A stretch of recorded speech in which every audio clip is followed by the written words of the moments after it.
Welcome to Nona's Here. I'm Nona. I have 2 fun and easy crafts to share with you today, and I hope you enjoy them.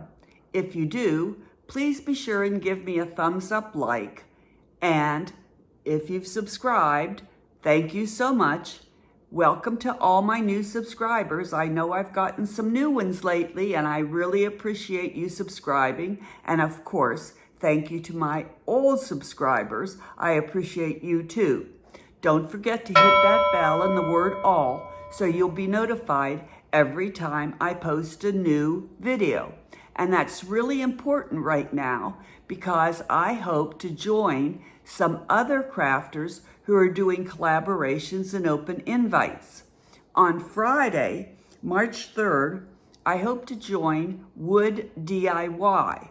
Now I have to tell you, sometimes the craft YouTubers change their mind on the topic or don't do the open invite that they had planned because life gets in the way.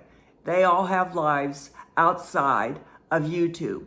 But if the YouTubers do the Wood DIY on Friday, March 3rd, I hope to join them. Now, I'm not going to be going out in the woods and cutting down a tree. I'll be using wood like wooden signs, wooden boxes, easy things. So I hope you'll join me on Friday, March 3rd for that open invite. Then on Sunday, March 5th, is 5 DIYs for $5. Now this is a really fun challenge. Everyone is to do 5 different DIYs, and each DIY is to cost $5 or less. Now, if you're on a fixed budget for your crafting, this is a great one for you to watch. You'll see what all the crafters are doing for $5 or less. And I really enjoy this challenge because I am on a fixed budget for my crafting. So don't miss that one on Friday, March 5th for 5 DIYs for $5. Then on March 8th, which is a Wednesday, I hope to join Recreation Inspiration. And I'm not sure what that one's about yet, but whoever the crafters are that are hosting that open invite will be getting out information soon.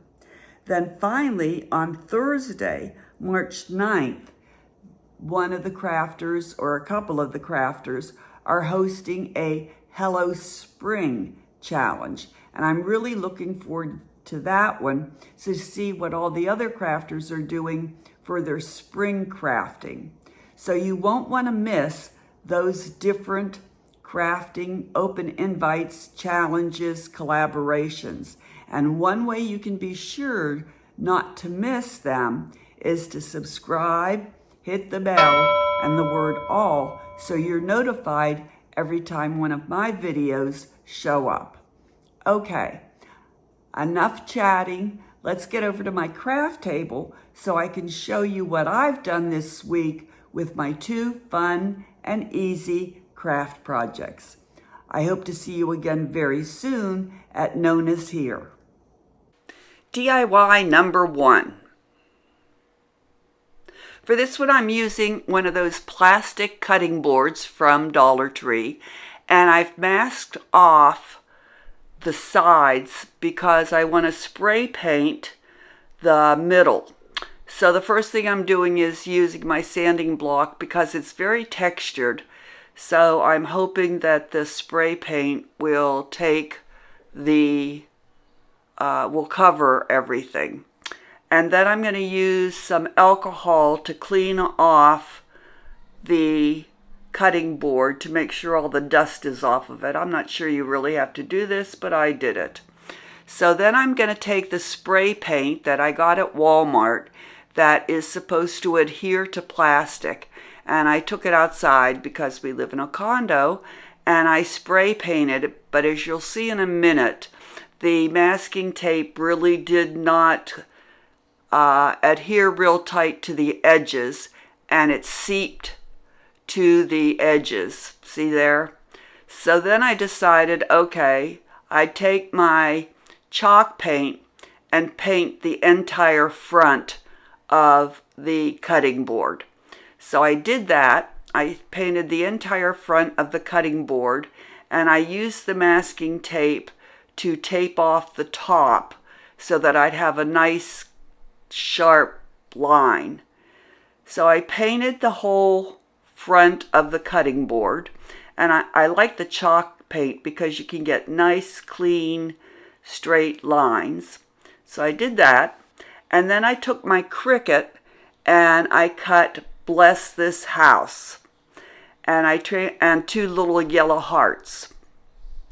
So I transferred that to some transfer paper. This is permanent vinyl. And I'm just showing you, if you don't have a Cricut, this is how you transfer it. So I transferred it, and then I put it onto the cutting board. And you'll see in just a minute, when I transferred it, some of the black paint lifted. But that's no big deal. So I'm just rubbing real hard with one of my Cricut tools to get it onto the transfer paper. And it transferred really nicely, really cleanly onto the plastic cutting board.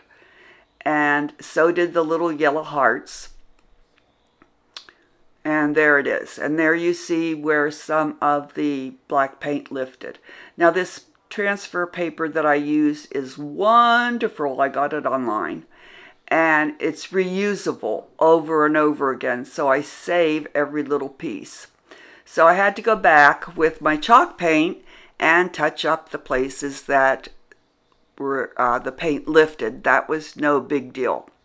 So I did that, and then I put the little yellow hearts on. Now that's all the paper. I save every little scrap because it's all reusable. So there's "Bless This House" and the little yellow hearts. Now I did paint the back also because I'm going to give this as a gift, and I wanted it to look real nice. And that's the finished product. I did put a little black and white bow at the top. And of course the cutting board had a hole at the top, so I didn't have to make a holder for it. And I think it came out real cute. Tell me what you think in the comments down below.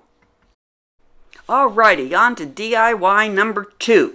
For this one, I got these 3 little houses at Dollar Tree, and one of them had a heart on the front, one of them was plain with a little chimney, and one of them had a rectangular piece on the front. So I took my white permanent vinyl, and on my Cricut, I cut out 2 homes and 1 suite, the word suite. And I put those on the little houses, and on the middle one I wrote the word Tony's. That's my cousin's name, and she is pretty much homebound due to some physical problems. I took my T-square and I lined them up perfectly on the bottom to make sure they were straight, and then I used the T-square to make sure the words were lined up perfectly so that they read straight across. So I put home on 2 of them and suite in the middle, Tony's suite in the middle. And then I wanted them to stand up together, sort of like that. They haven't been attached yet. So I'm going to attach them, and I'm going to attach them using 3 pieces. The first piece is this piece of vinyl that I got at Dollar Tree. It's permanent vinyl, and I'm going to use that as the first piece facing outward because it matches the pattern on the little houses. The second piece I'm going to attach to the back of the vinyl, and it's burlap, and it's sticky. It's peel-off burlap, and I got that at Walmart. And then the third piece that I'm going to use, okay, so I've attached the burlap to the piece of vinyl, and now it's even heavier. Then the third piece I attached was the piece of white vinyl that I used for the words, just because I wanted white vinyl on the back, not that burlap showing. So essentially I have 3 pieces in the strip of the back to make it real stable. So the first piece is that black and white vinyl from Dollar Tree. Then the second piece behind that is the heavy burlap that's sticky and attached to the black and white vinyl. Then the third piece is the white vinyl on top of the burlap, just to make it look pretty in the back. And that made it really stiff and stable, so that the 3 little houses will stand up alone. Then I took this black and white ribbon that I got at Dollar Tree. At first I had put these jute little tie ribbons on, and I really didn't like that. I looked at it for a couple days and I really didn't like it. So I took those off and I used the black and white ribbon to put little tie bows on each little house. And this is how they came out. And I really think they came out cute. Tell me what you think down below. Hey, thanks so much for watching my video. If you haven't done so, hit that subscribe button, the bell, and the word all. And I'd love it if you'd comment down below. I hope to see you again very soon at Nona's Here. And thanks again for watching my video. Bye.